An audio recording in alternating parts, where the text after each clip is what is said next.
Hello student, welcome to YouTube study. आज हम बात करने वाले हैं प्रश्नावली 1.4 के प्रश्नों के बारे में। कल हमने बात किया था प्रश्नावली 1.3 के हर एक प्रश्नों के बारे में। अगर वो वीडियोस आपने नहीं देखी तो उसका लिंक डिस्क्रिप्शन में पड़ा हुआ है तथा ऊपर आई बटन भी दिया है, उस पर क्लिक करके आप कल वाली वीडियोज देख सकते हैं। तो चलिए आज हम स्टार्ट करते हैं प्रश्नावली 1.4 के प्रश्नों के बारे में। लेकिन उससे पहले हम जानेंगे कुछ इंपॉर्टेंट टॉपिक के बारे में जो कि प्रश्नावली आने वाले प्रश्नावली 1.4 के हर एक प्रश्नों को करने के लिए बहुत ज्यादा इंपॉर्टेंट है। तो चलिए बात करते हैं। पहला है, तो देखिए पहला क्या दिया है। पहला है, हमें जानेंगे पहले द्विआधारी संक्रियाएं अर्थात बाइनरी ऑपरेशंस के बारे में हम आज जानेंगे। तो बाइनरी ऑपरेशन अर्थात द्विआधारी संक्रियाएं होती क्या है, तो उसे कहते हैं।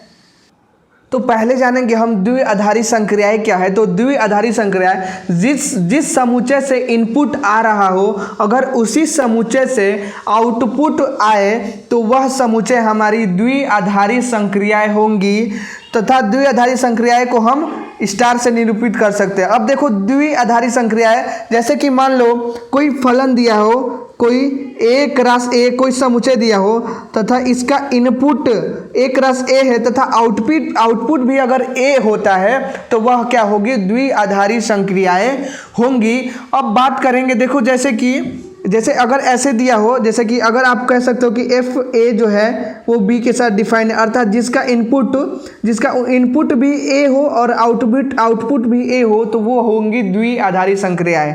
हमेशा ऐसे निरूपित करते हैं, एक रास ए का ये इनपुट हो गया आपका, ये क्या हो गया आपका आउटपुट, तो ये द्विआधारी संक्रिया होंगी।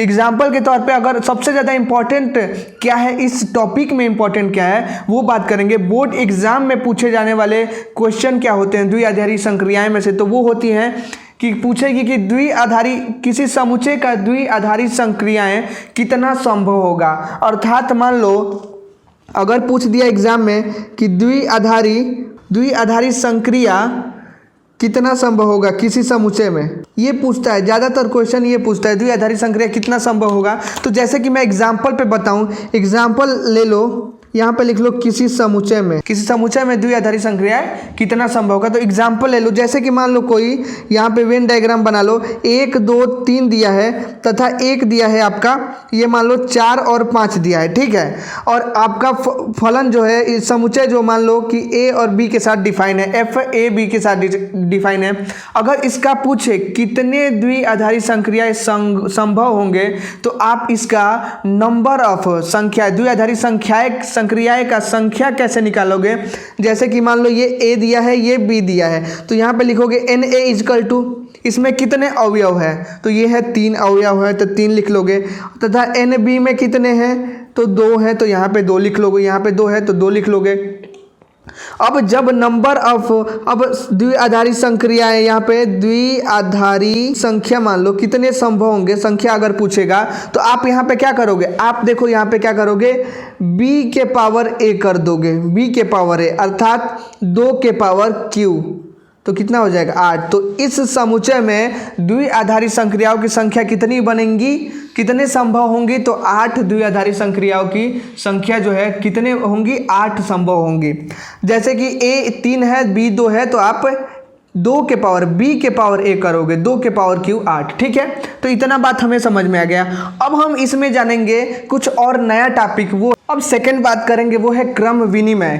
क्रम विनिमय का मतलब है कि एक द्विआधारी संक्रिया क्रम विनिमय तब कहलाती है जब a star b equal to क्या दिया हो, b स्टार a दिया हो। अर्थात a की जगह आप कुछ भी रख सकते हो, a मान लो ये a स्टार की जगह आप कुछ भी रख सकते हो, सॉरी, तो स्टार की जगह आप क्या मान लो कि अगर स्टार की जगह प्लस हो तो a प्लस बी, जैसे में a plus B is equal to B plus A हो तो वो क्या हो जाएगी, क्रम विनिमय हो जाएगी। अर्थात a प्लस बी का मान जितना आए उतना ही b प्लस ए का मान आता है, तो वो हो जाएगी आपका क्रम विनिमय हो जाएगी, ठीक है। मैंने यहाँ पे भी बताया था आपको कि द्विआधारी संक्रियाएं में जब आप ये करते हो तो इसको कैसे निरूपित करते हो, स्टार से, अर्थात इसे a स्टार b से आप निरूपित कर सकते हो, किसको, द्विआधारी संक्रियाओं को, ये मैंने बताया था, ठीक है। है। अब हम क्रम विनिमय जान लिए कि क्रम विनिमय द्विआधारी संक्रिया क्रम विनिमय तब कहलाती है जब A star B equal to B star A हो। स्टार की जगह कुछ भी हो सकता है, प्लस हो सकता है, माइनस हो सकता है, गुणा हो सकता है, भाग हो सकता है, कुछ भी हो सकता है। ठीक है, अब हम नेक्स्ट बात करेंगे क्रम विनिमय के बाद, वो है तीसरा जो है वो है जानेंगे हम साहचर्य किसे कहते हैं, अर्थात एसोसिएटिव लॉ इसे कह सकते हैं, साहचर्य। तो चलो साहचर्य जानते हैं, वो है, अब जानते हैं साहचर्य क्या है। साहचर्य जानेंगे हम, देखो जैसे कि एक द्विआधारी संक्रिया साहचर्य तब कहलाती है जब A star B star C equal to A star B star C, अर्थात अगर स्टार की जगह मान लो अगर हम प्लस लेते हैं तो इसका मतलब A plus B plus C equal to A plus B plus C होगा। यहाँ स्टार की जगह हम कुछ भी रख सकते हैं, प्लस रख सकते हैं, गुणा रख सकते हैं, भाग माइनस कुछ भी रख सकते हैं। तो ये तब साहचर्य कहेगा जब A plus B plus C equal to ये आना चाहिए, A plus B plus C आना चाहिए, अर्थात तब हमारा क्या हो जाएगा, वो साहचर्य हो जाएगा। ठीक है, अब हम जानेंगे कुछ एग्जाम्पल इन तीनों पे द्विआधारी संक्रियाएं तथा समुच्चय तथा क्रम विनिमय पे कुछ उदाहरण लेंगे और हम हल करेंगे कि कैसे ये द्विआधारी संक्रियाएं होंगी, कैसे क्रम विनिमय होगा तथा कैसे साहचर्य होगा। तो चलिए स्टार्ट करते हैं हम एग्जाम्पल। अब देखते हैं हम उदाहरण 29। देखो उदाहरण 29 क्या दिया है, सिद्ध कीजिए कि आर में योग, अंतर और गुणा द्विआधारी संक्रियाएं हैं। क्या बोल रहा है, योग, अंतर और गुणा। ठीक है, द्विआधारी संक्रियाएं, किंतु भाग आर में द्विआधारी संक्रिया नहीं है। साथ ही सिद्ध कीजिए कि भाग ऋणेतर वास्तविक संख्याओं के समुच्चय आर में द्विआधारी संक्रिया है। ऋणेतर का मतलब वास्तविक संख्या लेना है माइनस को छोड़ के। ठीक है, तो आइए इस प्रश्न का, इस उदाहरण का हम हल देखते हैं। देखो इस उदाहरण 29 में क्या दिया है, आर योग, अंतर और गुणा द्विआधारी संक्रिया दिया है। इसका मतलब उदाहरण 29 का हल देखते हैं। इसका मतलब कि ए स्टार बी जो है वो ए प्लस बी से क्या है, डिफाइन है, ये परिभाषित है, तथा ए प्लस बी और क्या बोल रहा है, माइनस अंतर भी द्विआधारी संक्रिया है, अर्थात अगर ए स्टार बी लेते हैं तो ए माइनस बी भी परिभाषित है, तथा ए स्टार बी ले लो, ए गुणे बी भी परिभाषित है। हमें सिद्ध करना है, सिद्ध क्या करना है, यहाँ पे लिखो, सिद्ध करना है हमें, क्या सिद्ध करना है, ए स्टार बी जो है अर्थात ए बटा बी, यहाँ पे ये भी दिया है कि आर में, हम क्या बोल रहे हैं, आर वास्तविक संख्या में, आर में, तो ए बटा बी जो है वो क्या आपका द्विआधारी संक्रिया नहीं है। ये हमें क्या करना है, सिद्ध करना है, द्विआधारी संक्रिया नहीं है, ये हमें सिद्ध करना है। तो देखो यहाँ पे अगर आर में, अगर ए प्लस बी में, मान लो ए प्लस बी में अगर कुछ भी ले लो, आर ए प्लस बी में अगर आर में से वास्तविक संख्या में से अगर कुछ भी लो, जैसे कि मान लो -1 लो और ए की जगह -1 ले लो और बी की भी जगह -1 ले लो, तो प्लस में -1 कितना हो जाएगा, -2। अब ये बताओ -2 वास्तविक संख्या है या नहीं है, वास्तविक संख्या है तो ये हो जाएगा आपका, ये परिभाषित, ये पहले ही दे दिया है। अब एग्जाम्पल में लेता हूं, अगर A star B equal to A minus B लो और ए की जगह -1 रखो, तो -1 माइनस, देखो यहाँ पे -1 माइनस और -1 कितना हो जाएगा, -1 + 1 अर्थात 0 हो जाएगा। और ये बताओ 0 वास्तविक संख्या है या नहीं, तो ये भी है, माइनस को भी परिभाषित कर ही रहा है। अब ले लो a गुणे b ले लो, ठीक है, a गुणे b ले लो, -1 × -1 करो तो कितना आएगा, 1 आएगा। एक वास्तविक संख्या है, ये भी है, तो ये आपका द्विआधारी संक्रिया दे दिया। सिद्ध करना है a बटे b। अब मान लो a स्टार और b ले लो, ठीक है, a की जगह ले लो आप, ए की जगह आप ले लो 1, आप यहाँ पे कुछ भी 0 भी लोगे ना, b = 0 भी लोगे तो द्विआधारी संक्रिया को परिभाषित करेगा ये। अब यहाँ पे a = 1 ले लेते हो और b = जो है आप अगर 0 ले लेते हो, क्योंकि 0 भी वास्तविक संख्या है, 1 भी वास्तविक संख्या है, और a भागे b, a बटे b करोगे तो 1/0 जो है ये आपको वास्तविक संख्या को परिभाषित नहीं कर रहा है। इसलिए यहाँ पे सिद्ध हो गया कि अतः द्विआधारी संक्रिया जो है वो भाग में द्विआधारी संक्रिया परिभाषित नहीं है।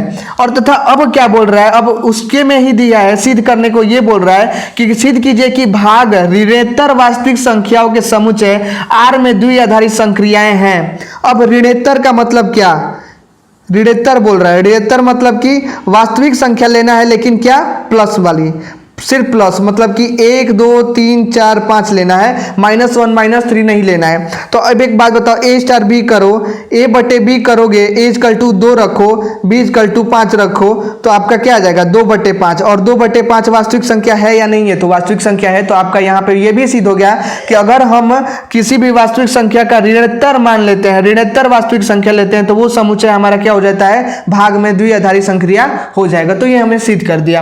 अब हम अगले उदाहरण देखेंगे, वो है नेक्स्ट उदाहरण दिया है, सिद्ध कीजिए कि अंतर व्यवकलन तथा भाग n में द्विआधारी संक्रिया नहीं है। अंतर में n मतलब क्या, प्राकृत संख्या में द्विआधारी संक्रिया नहीं है। तो इस उदाहरण 30 का हल देखते हैं। अब उदाहरण 30 में हम देखेंगे, सिद्ध करना है अंतर तथा भाग n में द्विआधारी संक्रिया जो है वो नहीं है, द्विआधारी संक्रिया।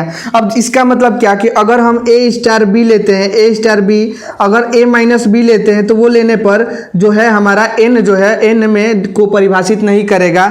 जैसे कि मान लो अगर a इजकल टू 1 लेते हैं और b इजकल टू 2 लेते हैं, तो इसको परिभाषित करेगा या नहीं करेगा। जैसे कि 1 स्टार क्या हो जाएगा 2, अंतर में देखते हैं हम, तो 1 माइनस 2 करेंगे तो कितना आएगा -1। और ये बताओ -1 कभी प्राकृत संख्या होता है, n होता है, नेचुरल नंबर होता है, नहीं होता। तो ये हमारा अंतर यहाँ पे सिद्ध हो गया कि ये द्विआधारी संक्रिया को परिभाषित नहीं कर रहा है। अब हम भाग को लेंगे, a स्टार b लेंगे। a स्टार b अगर लेते हैं तो a स्टार b मतलब कि a बटे b, अगर यहाँ पे ले लो 1 और 2 ले लो, तो 1 स्टार 2 अगर लोगे तो कितना आ जाएगा 1/2 आ जाएगा। और ये बताओ 1/2 कभी प्राकृत संख्या होता है, प्राकृत संख्या क्या होता है 1 2 3 4, ये आपका वेंड 1 2 3 4 5 6 7 8, यही तो प्राकृत संख्या होता है पॉजिटिव में। भिन्न में होता है कभी नहीं होता। तो 1/2 कभी द्विआधारी संक्रिया होगा तो नहीं होगा। तो हमारा यहाँ पे प्रूव हो गया कि अंतर तथा भाग में नेचुरल नंबर प्राकृत संख्या में द्विआधारी संक्रिया नहीं होंगी। ठीक है, हम अगले अब प्रश्न को देखते हैं, अगले उदाहरण को देखते हैं। वो है, अब देखो उदाहरण 34 क्या दिया है, सिद्ध कीजिए कि r जो है r तथा, अब हम क्रम विनिमय का उदाहरण लेते हैं। अब हमने द्विआधारी संक्रिया पे 2 उदाहरण देखा, अब हम क्रम विनिमय पे 2 उदाहरण देखते हैं कि अगर द्विआधारी संक्रिया क्रम विनिमय कहलाती है, ये हमने पता कर लिया। अब सिद्ध कीजिए 34 देखो, सिद्ध कीजिए कि r इंटू r जो है क्रम विनिमय आधारी द्विआधारी संक्रिया है, परंतु r गुणे r जो भाग है माइनस तथा भाग जो है वो क्रम विनिमय नहीं है। तो ये हमें क्या करना है, देखो उदाहरण 34 में हम क्रम विनिमय के बारे में सिद्ध करना है। क्रम विनिमय मैंने क्रम विनिमय को अभी बताया था। क्रम विनिमय तब होता है, कोई संक्रियाएं क्रम विनिमय तब होता है जब a star b equal to क्या आए, b स्टार a आए। अर्थात अगर वो क्या बोल रहा है प्रश्न में उदाहरण 34 में कि सिद्ध करना है, क्या सिद्ध करना है, देखो यहाँ पे फिर से सिद्ध करना है कि प्लस माइनस तथा प्लस गुणे माइनस तथा भाग जो है वो क्रम विनिमय नहीं है। ये क्रम विनिमय है प्लस और गुणा, और माइनस और भाग जो है वो क्रम विनिमय नहीं है। तो देखो इस प्रश्न का हल कैसे करेंगे हम, कि हम क्रम विनिमय जानते हैं a star b equal to b star एक क्रम विनिमय होता है। ठीक है, अगर हम प्लस लेते हैं, अगर यहाँ पे प्लस लेते हैं तो देखो a plus b equal to b plus a, और ये किसके लिए डिफाइन है, r गुणे r के लिए ये डिफाइन है। ठीक है, तो अगर a प्लस b लेते हैं तो हमारा क्या होगा, b प्लस a होगा। अर्थात अगर वास्तविक संख्या 1 प्लस 2 लेंगे तो क्या आएगा, 2 प्लस 1 आएगा। ठीक है, अर्थात ये भी 3 आ रहा है और ये भी 3 आ रहा है। अगर हम -1 -2 लेते हैं, अगर एक ही जगह -1 और -2 लेते हैं तो -1 -2 और -2 -1 कितना आ गया, -3 और -3 इक्वल आ रहा है। तो ये दोनों इक्वल आ रहा है, इसलिए क्या है, प्लस को डिफाइन कर रहा है। अगर हम गुणा ले लेते हैं तो a गुणे b इक्वल टू क्या हो जाएगा, b गुणे a। अगर 1 गुणे 2 लेते हैं तो 2 गुणे 1, अर्थात ये भी 2 आ रहा है, ये भी 2 आ रहा है। 3 गुणे 5 लोगे तो ये भी 15, 5 गुणे 3 लोगे तो 15। तो इसको भी ये क्या कर रहा है, डिफाइन कर रहा है, r को क्रम विनिमय परिभाषित है। अब हम क्या बोल रहे हैं, अब हम बोल रहे हैं इसमें कि माइनस और तथा भाग लेने पर ये क्या है, परिभाषित नहीं है, क्रम विनिमय नहीं है। तो अगर मान लो कि यहाँ पे a इक्वल टू 3 ले लेते हो, b इक्वल टू 4 ले लेते हो, या a इक्वल टू 1 भी ले लेते हो, तो मान लो a star b equal to करते हो a माइनस b, अर्थात क्या 3 - 4 करोगे तो कितना आ जाएगा, a star b equal to a minus b equal to b minus a। यही तो क्रम विनिमय होता है। ठीक है, तो 3 माइनस 4 लोगे और 4 माइनस 3 लोगे तो कितना आएगा -1 और ये कितना आएगा 1।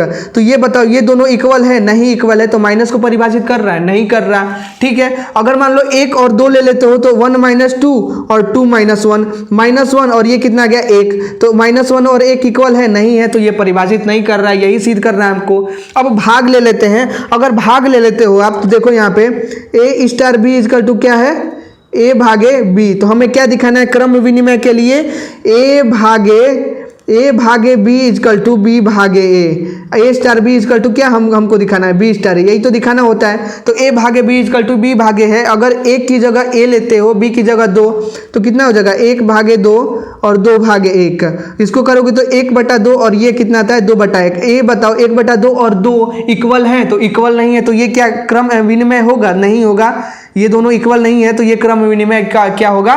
नहीं होगा। अर्थात हमें सिद्ध हो गया कि समुच्चय सिद्ध हो गया कि प्लस के लिए तथा गुणे के लिए क्रम विनिमय द्विआधारी संक्रियाएं हैं तथा माइनस और भाग के लिए क्रम विनिमय द्विआधारी संक्रियाएं नहीं है। यह हमें सिद्ध हो गया। अब नेक्स्ट एग्जांपल देखते हैं। नेक्स्ट उदाहरण वो है, देखो उदाहरण 35 क्या दिया है? सिद्ध कीजिए कि a star b equal to a plus 2b द्वारा परिभाषित स्टार जो है वो रियल नंबर से परिभाषित है, वास्तविक संख्या, क्रम विनिमय जो है वो नहीं है। a star b equal to a plus 2b। तो आइए इस प्रश्न का हल देखते हैं।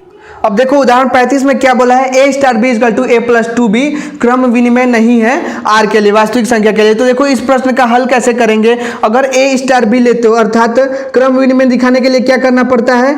a star b equal to b star a अगर है तो वो क्या हो जाता है? क्रम विनिमय हो जाता है। अर्थात a प्लस 2b लेते हो तो क्या हो जाएगा? b प्लस 2a अगर हमने दिखा दिया तो वो क्या हो जाएगा? क्रम विनिमय। a की जगह कोई वास्तविक संख्या ले लो, 1 और 2 ले लेते हैं तो a इक्वल टू 1 और b इक्वल टू 2 लेते हैं तो a 1 प्लस 2 गुणे 2 और यहाँ पे क्या हो जाएगा 2 प्लस 2 गुणे 1। तो यहाँ पे क्या हो गया? 4 1 कितना हो गया?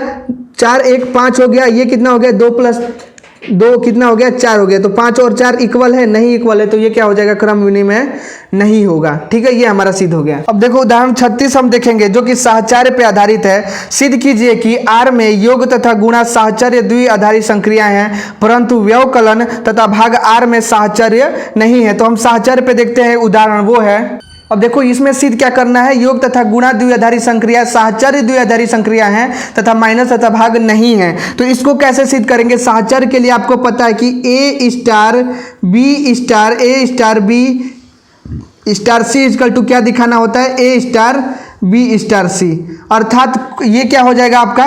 ये हो जाएगा, देखो अगर a स्टार b अगर योग ले लेते हैं जैसे कि क्या हो जाएगा? a plus b plus C equal to A plus B plus C. अगर ए की जगह 1 ले लेते हो आर में, ये किसके लिए डिफाइन है? आर के लिए। तो अगर हम मान लो कि ए इक्वल टू क्या लेते हैं? 2 ले लेते हैं, बी इक्वल टू ले लेते हैं 3 और सी इक्वल टू क्या ले लेते हैं? 4 ले लेते हैं। तो आप अगर इसको करते हो तो 2 स्टार क्या हो जाएगा? 2 star 3 star 4 equal to 2 star 3 star 4। अब यहाँ पे प्लस करोगे तो 2 plus 3 plus 4 equal to 2 plus 3 plus 4 करेंगे तो कितना आ जाएगा? 5 प्लस 4 और ये भी कितना आ जाएगा? 2 प्लस 7। तो ये भी 9 आ गया, ये भी 9 आ गया, तो आपका इक्वल हो गया। अर्थात योग जो है वो द्विआधारी संक्रियाएं साहचर्य को परिभाषित कर रही हैं। अब हम देखेंगे इसका गुणा वाला भाग। तो गुणा वाला अगर लेते हैं तो 2 गुणे 3 गुणे 4 करते हैं तथा 2 गुणे 3 गुणे 4 करते हैं तो ये कितना हो जाएगा? 6 चौके 24 और ये भी कितना हो जाएगा? 24 हो जाएगा। ये भी इक्वल है। तो ये साहचर्य द्विआधारी संक्रियाएं को परिभाषित कर रही हैं। अब हम तीसरा लेंगे, वो क्या लेंगे? माइनस लेंगे। माइनस अगर लेते हैं तो 2 minus 3 minus 4 equal to 2 minus 3 minus 4 लेंगे तो कितना आ जाएगा? -1 माइनस 4 और ये कितना आ जाएगा? 2 माइनस -1। तो ये कितना आ जाएगा? -5 और ये कितना आ जाएगा? 2 प्लस 1 3 हो जाएगा। तो ये बताओ ये इक्वल है? इक्वल नहीं है, इसलिए ये साहचर्य द्विआधारी संक्रियाओं को परिभाषित नहीं कर रही है। अब नेक्स्ट हम देखेंगे चौथा, वो है भाग देखेंगे। अगर हम भाग लेते हैं तो 2 भागे 3 भागे 4 इक्वल टू 2 भागे 3 भागे 4 लेंगे तो ये कितना हो जाएगा? 2/3 गुणे 1/4। ये कितना हो जाएगा? 2 गुणे जो है आपका 4/3 3 हो जाएगा। तो कितना आ रहा है 2/12 और ये कितना आ रहा है 8/3। तो ये दोनों इक्वल है, तो ये दोनों इक्वल नहीं है, तो ये हमारा द्विआधारी संक्रियाएं जो है साहचर्य नहीं होगा और ये भी जो है नहीं होगा। तो यहाँ पे सिद्ध हो गया कि योग तथा गुणा साहचर्य द्विआधारी संक्रिया है तथा माइनस तथा भाग साहचर्य द्विआधारी संक्रिया नहीं है। तो ये हमारा प्रूफ हो गया।